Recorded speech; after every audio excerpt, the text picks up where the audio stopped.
So the next game on the schedule is in Columbia against Missouri. And this is a team that has been up and down this season. They've been very good, right? Some of their only losses are to some of the better teams in the conference, with the exception of they have kind of a more of a head-scratching loss against Texas. It was on the road against Texas. I had said in that Texas preview, if anybody watches all these podcasts, I mentioned how I was a little concerned about that Alabama-Texas game just because of how well Texas had played at home. Missouri was one of those examples that I used. They got beat by Texas, in Austin. Obviously, Alabama wins that game and plays incredibly well. But, Missouri is a team that, their only losses this season were to Memphis, Illinois, Auburn, Texas, Tennessee, and A&M. None of those bad losses by any stretch of the imagination. When Texas is your worst loss on the road, you're a very good team. But also remember that this team has beaten Kansas and has beaten Florida and Mississippi State. And the Florida and Mississippi State games were both on the road. And that Florida game, they had a fairly large lead. Florida's able to kind of storm back and cut it to a single-point game. Mississippi State, they won by 27 in Starkville. Right? So this is a team that has a capability of, playing a very, very good game and beating a very good team. So Alabama will have to play some of their best basketball if they plan to beat Missouri. When you look at the numbers, Missouri does a couple of things very, very well. And the thing that jumps off the page at you is they are second in the country at drawing free throws. They get to the free throw line a ton of times a game. So Alabama will have to play and defend without fouling.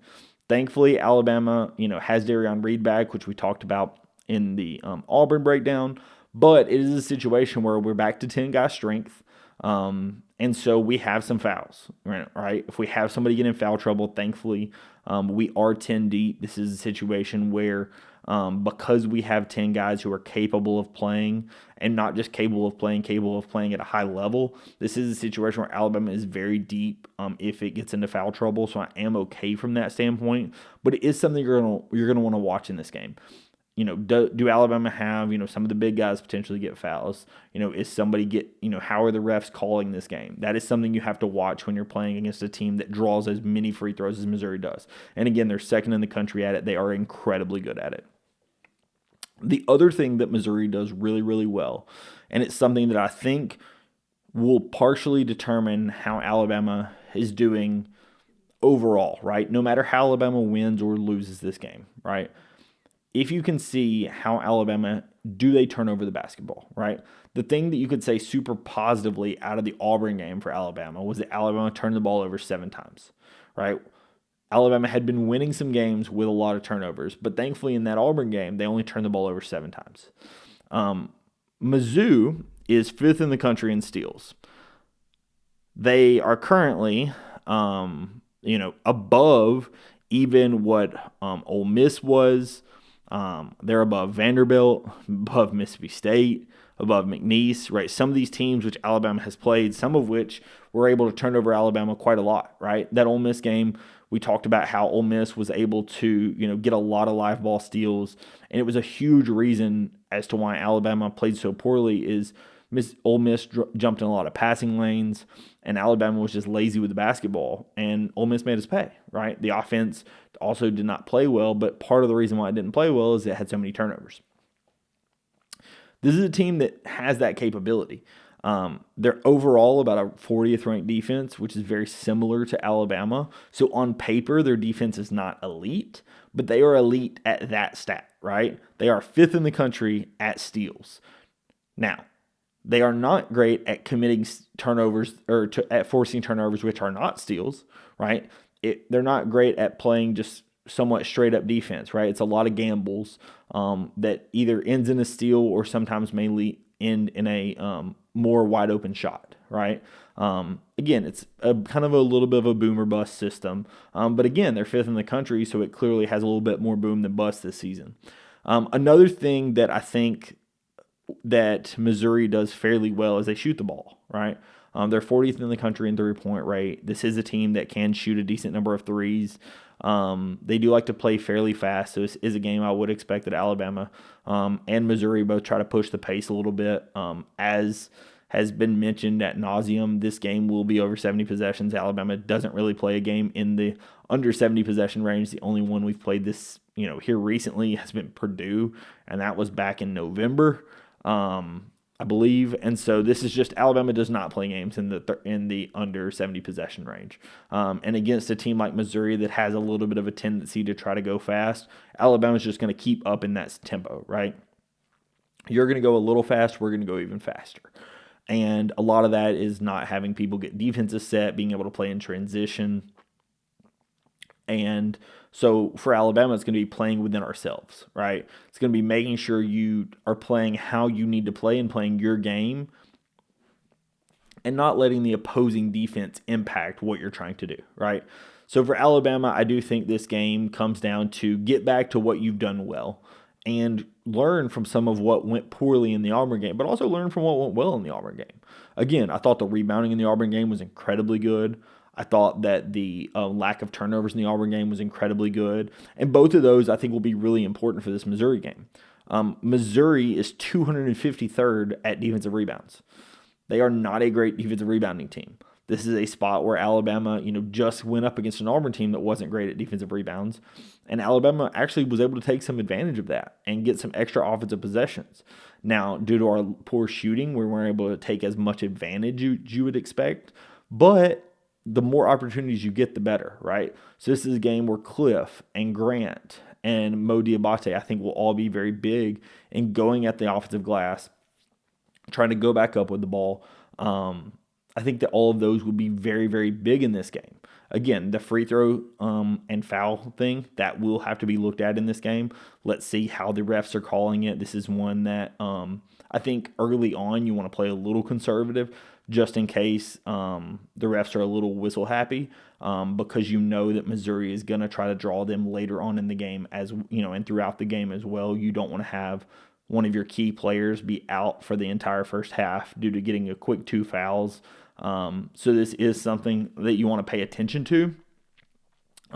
The other thing that I will say is when you're looking at Missouri, there are some things that Alabama should be able to have success with. Missouri does an okay job at running teams off the three-point line and an okay job at limiting assists, nowhere near at the level that Auburn did. So I do think that Alabama should be able to get some assists, to get some three-point shots off at a better rate than they did against Auburn. I think that Alabama should also, again, I just mentioned, be able to rebound. I think that Alabama should be able to, be able potentially to block some shots. Missouri is, near bottom 300 at getting their shots blocked. Missouri also does not block a lot of shots. That was a place where Alabama in general has not been great this season. We do get a decent number of shots blocked, and that played more into Auburn's skill set with Janai Broome. Janai Broome, kind of sits there around the rim and, has a field day at times blocking shots, especially if you're not, aggressive with the ball. And again, Missouri just does not do that. So in general, if you're to have me paint this in a simple picture, I honestly don't think Missouri matches up super well with Alabama. I think some of the things that Missouri does well are things that, as long as Alabama does not turn over the basketball, right? That's the big thing. Missouri is great at steals. But if you disclude that, right, let's say Alabama learned something, for argument's sake, let's say Alabama learned something in that Auburn game and has learned something kind of throughout this season about what the turnover issue has been, right? You have 12 or less turnovers in this Missouri game. I honestly don't think Missouri matches up well enough to beat Alabama. And I think it's because, again, the things that Missouri is poor at, Alabama does a good job taking advantage of. Inability to block shots. Alabama is great at getting to the rim and finishing. Inability to rebound on the defensive end. Alabama can be at times a great defensive or offensive rebounding team. They do an okay job running you off the three-point line, but I don't think it's going to be well enough to stop an Alabama team that's out to prove something after a poor shooting night against Auburn. They like to run in tempo. Obviously, Alabama is one of the best in the country at that, right? So I do think that overall, I think Alabama matches up very well with this Missouri team. I do also think, for whatever reason, the fact that Alabama has played very well on the road this season also matches up very well. So I am going to pick Alabama to win this game. I think it's a bounce back spot. I think that we match up very well. I think that Alabama definitely has the capability of playing their game and getting to the shots they want to get to. So like I said, I do think that Alabama wins this game. I'm going to go with an Alabama win by a score of 89-82. Like I said, I do think that Missouri has a solid offense. They've got some guys that have been in this league for a while. A guy like Tamar Bates or Mark Mitchell, Caleb Grill, is a guy who hasn't been in this league a ton, but has played a lot of college basketball. Right? They've got some guys that have played a ton of college basketball, and that does well, especially when you're going down the stretch against a team that's really good like Alabama. But I do think that Alabama will be able to take advantage of certain things that Missouri maybe doesn't do as well. So as I mentioned, I'm going to pick Alabama, and that is by a score of 89-82. As always, if you are interested in the threads that I write that break down, each player and talk about this game in a little bit more player-specific and stat-specific detail, I'm going to be putting that out over on Twitter. That's going to come out the morning of the basketball game, as always. If you are interested in those, follow me over on Twitter. Please subscribe to the channel if you're not already. I know a huge percentage of the people that watch these are not subscribed to the channel, so if you could do that, I would appreciate it. If there's any information that you wish that I included or wish that I added on these, please throw them down in the comments. I do read all the comments. Thank you so much, everyone, for watching. I do appreciate it, and I will catch you in the next episode.